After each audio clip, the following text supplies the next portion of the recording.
Alright guys, so okay na. So nakapagpalit na tayo ng throttle cable. Si Kuya yung nagpalit. Dito yan sa Felix Avenue sa Cainta.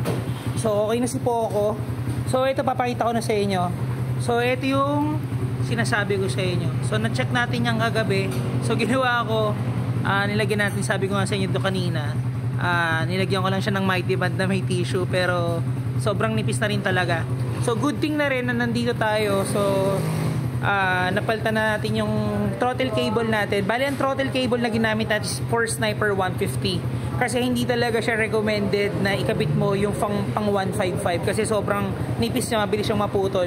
So yung in-avail natin kay Poco is yung pang Sniper 150. Kahit check nyo naman sa ibang review ng mga motorcycle sa mga naka Sniper 155, ang nilalagay talaga is Sniper 150. Kahit si Moto Doctor, ano yun talaga yun, recommended niya talaga yung 150. So, mas matagal na nating magagamit si Poco ngayon. So, ayan. So, shoutout kay Kuya. Ano pangalan mo? LG po. LG. Ayan, yun. Si Kuya LG. Ayun. So, shoutout sa'yo. Kay Kuya, thank you so much. So, okay na si Poco. Nakakabalik na tayo sa trabaho. And, ayun. Time check tayo, 10:56.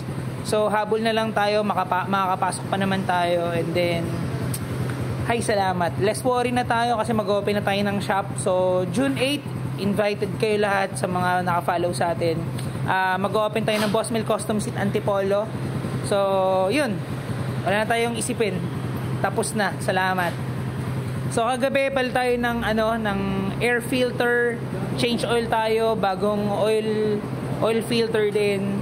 So, tapos ngayong umaga naman, pala tayo ng throttle cable. Alright, so that's it. Ciao!